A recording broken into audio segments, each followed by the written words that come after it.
Speaking of news, we have a real reporter here tonight. John Tedesco is a capital J journalist. Oh, no, not yet. I got a big opening here. Investigative reporter with the San Antonio Express News. It says here, but he's actually an okay guy. John knew he found his calling when he worked for the student newspaper, the University of the Incarnate Word. His first story was about the high cafeteria prices, because you're right about what you know. And he drove around to other colleges, is this true? And found out they used the same cafeteria company, but their prices were cheaper. So he wrote a big front page story about what he learned. He has been hooked on journalism ever since. He will get you as a source, and in an age of the alternative facts, the fake news and the truthiness, he will get you hooked on journalism too. Please give it up for the non-fake news, John Tedesco! Good, how you doing? I can't live up to that intro. That was amazing. Well, you guys seem like really nice people, but I got some bad news. It turns out I'm your enemy. This is what the president called the media recently, and it turns out that millions of Americans think he's right. And so it's a really strange time to be a reporter nowadays. I spend all my time just trying to get the facts right, and it seems like Americans can't agree on basic facts or who's telling the truth. So I want to talk about why I like journalism and what it means to me. I swear this won't be fake news. In fact, first of all, there is no media conspiracy because we're not that organized. I'm just a guy who kind of fell into this profession. I went to Incarnate Word, and a friend randomly asked me if I wanted to work at the school newspaper. I had no idea what I wanted to do in life, so I said, sure. I had nothing else to do. Then I had to figure out what the hell to write, and so, like Randy said, I wrote about the school cafeteria. Seemed like a good idea. Everybody complained about it. The selection wasn't that great. It was small. It was expensive, and we were all stuck buying meal plans, so we were trapped, eating this food. So this is where it gets interesting for me. I drove around town to check out other college cafeterias, and these places were glorious. They were more affordable. This is actually a live stream of Trinity's cafeteria. The bigger selection, and the crazy thing was the same company ran all these places, so Incarnate Word students were getting screwed. So when I discovered this, something clicked inside me. I felt excited. I was just jazzed about it. I felt like I needed to share this news with everybody. And the newspaper gave me a way to do that. This was my first story. I did a terrible, awful, crappy job writing it, but people liked it, and I was hooked on journalism ever since. So from there, I learned about the watchdog role of newspapers. I learned that facts are very powerful things. And I learned that some people don't want you to know certain facts. And the media plays a really important role in bringing those facts to light. Not everybody gets that, not everybody likes that. I got lectured by nuns who thought I was putting the school in a bad light. It's hard to argue with a nun, but this really gets to the essence of what the media is for. Are we there to tell people what's going on or not?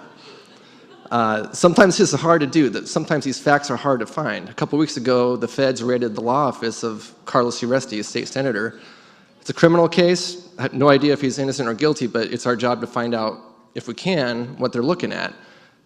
The feds don't announce this kind of thing, but we have a really talented reporter at the paper named Patrick Danner who found out months ago that the feds were looking at a company that's tied to Uresti and accused of fraud.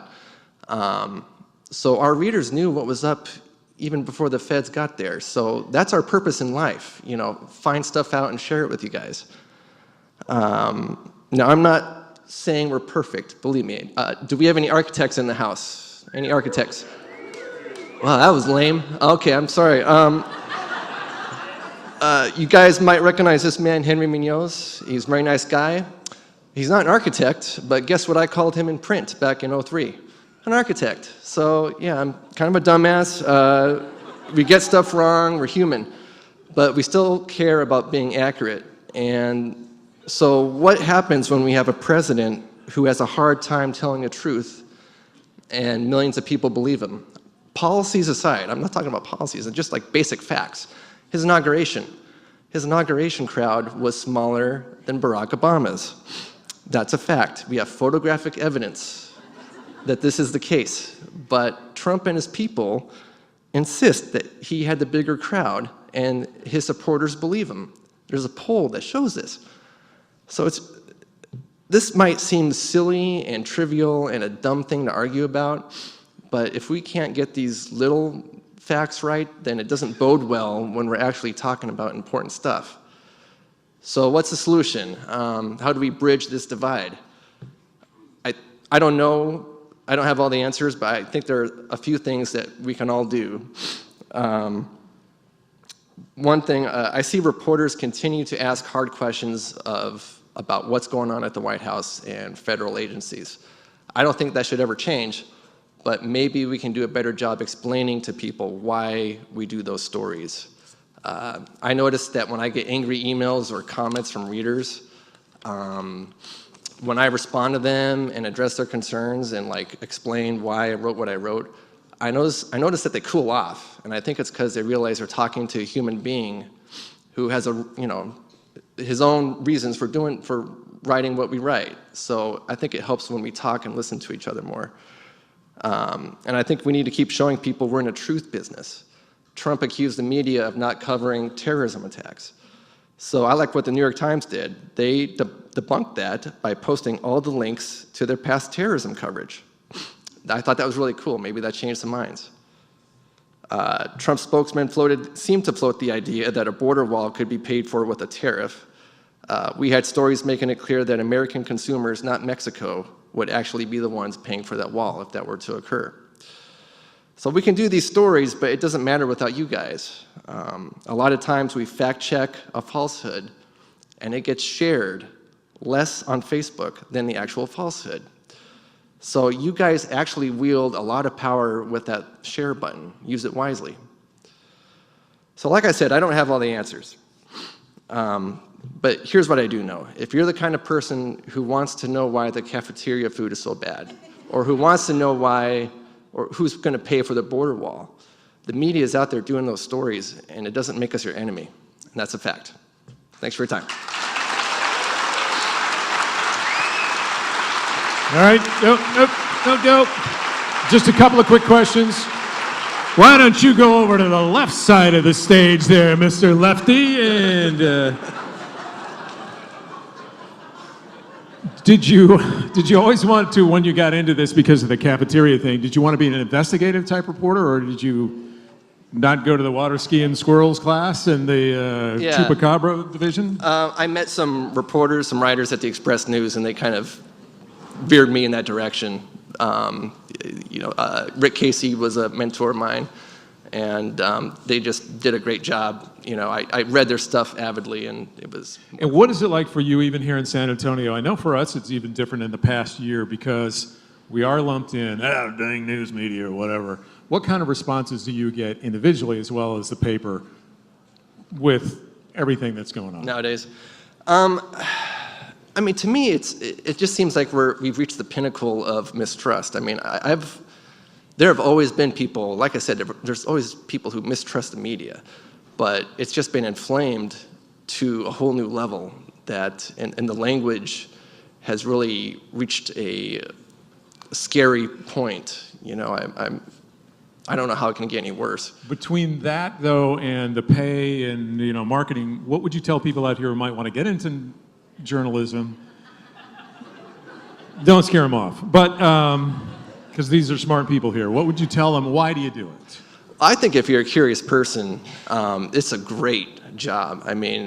Some of my stories, I'm just cruising around town and just asking a basic question like, oh, how does that work? You get paid to find out, what's going on. So it's just amazing. It blows my mind I get paid for this. And what are you working on right now that we could steal for the San Antonio News? Can't tell you. What was in Lou Agnesi's big vat of crap there? What was that? That's spaghetti sauce. That was spaghetti sauce. And it's a spaghetti dinner. Yeah. Okay, also a couple of your most memorable stories that people might know you for. Speaking of Lou, when he got on medical leave, we had a bunch of stories about what was going on with that. Lou, for whatever reason, decided to talk to me and told me he wasn't happy about that decision and disputed it. So I remember that. And well, that's last call. And would you recommend this for young people, or because I know there have been some layoffs, there have been some. Yeah, I don't know what the future holds. I know it's important work, and you know, if you feel the calling to do it, I would recommend it. I don't know what form journalism is going to take. I don't know if newspapers are going to be around, but maybe they'll be around in some form. I'd say go for it. Well, it seems like we just got played off like at the Oscars. And let's bring in, we got the Immigration and Customs Enforcement agents coming in with John Tedesco. Thank you, Randy. Thank you very much.